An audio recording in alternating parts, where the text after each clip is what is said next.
कई साल पहले की बात है। गौतम बुद्ध ने एक छोटे से गांव में ध्यान और शिक्षा देने का कार्य शुरू किया।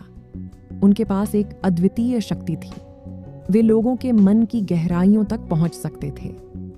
वे लोगों के मन की भावनाओं और ख्वाहिशों को समझ सकते थे, जो उनके शिष्यों के लिए अत्यंत महत्वपूर्ण था। एक दिन एक व्यक्ति गौतम बुद्ध के पास आया और अपने मन की चिंताओं को साझा करने लगा। बुद्ध ने उसके मन की गहराइयों तक झांककर उसकी समस्याओं का समाधान प्रदान किया। बुद्ध के इस शक्ति के बारे में उनके शिष्यों ने भी सुना और उनकी शिक्षाओं से प्रेरित होकर वे भी लोगों के मन की बातें समझने का प्रयास करने लगे। एक दिन बुद्ध ने एक सुंदर गुफा में ध्यान किया और विचार किया कि क्या उनकी शक्ति को बढ़ावा दिया जा सकता है। वे ब्रह्मचर्य की यात्रा पर निकले और कई साल तक ध्यान और तपस्या करते रहे। एक दिन उन्होंने अंततः बोधि प्राप्त किया। उनका ज्ञान और जागरूकता ने उनकी शक्ति को अधिक शक्तिशाली बना दिया। अब वे किसी के मन की बातें न सिर्फ समझ सकते थे, बल्कि उनके मन के गहराई में छिपी बातों को भी पढ़ सकते थे। बुद्ध अब लोगों की मदद करने के लिए अपनी शक्ति का उपयोग करने लगे। वे अस्पष्ट और छिपी समस्याओं का समाधान ढूंढने में मदद करते और लोगों को सही मार्ग पर ले जाते।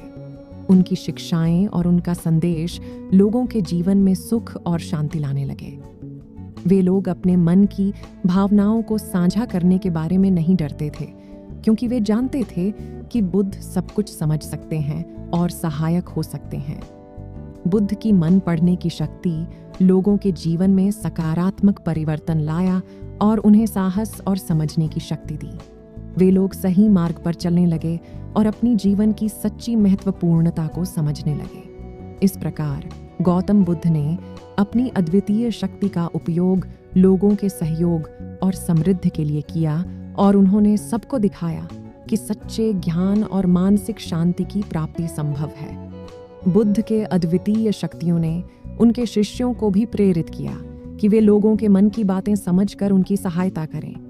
उन्होंने अपने शिष्यों को सिखाया कि इस शक्ति का उपयोग दयालुता और सहानुभूति के साथ किया जाना चाहिए।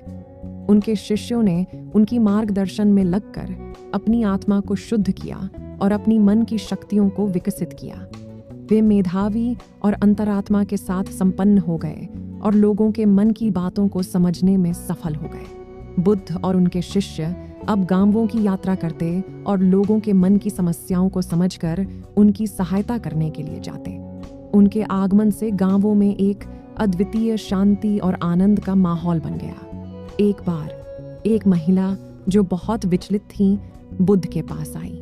वह अपने दुखों को समझाने के लिए बुद्ध से मदद मांगने आई। बुद्ध ने उसके आंचल में हाथ डालकर उसके मन की बातें पढ़ीं और उसे सहानुभूति और समझने की बढ़ती आवश्यकता थी।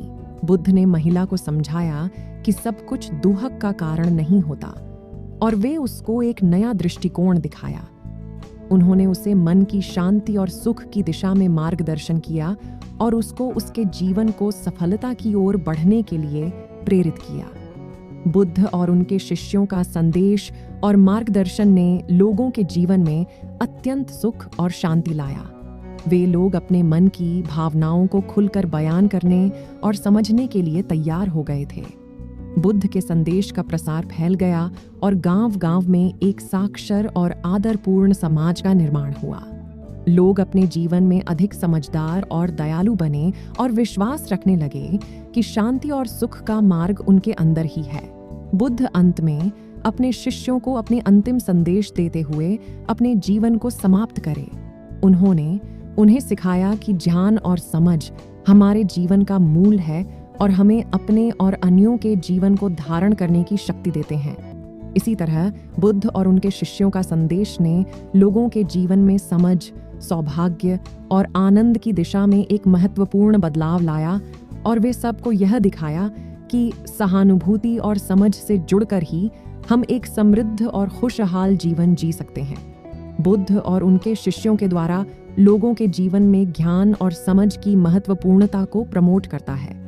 ये कहानी हमें दिखाती है कि कैसे सहानुभूति और समझ के माध्यम से हम अपने और अन्यों के जीवन को सफल और खुशहाल बना सकते हैं।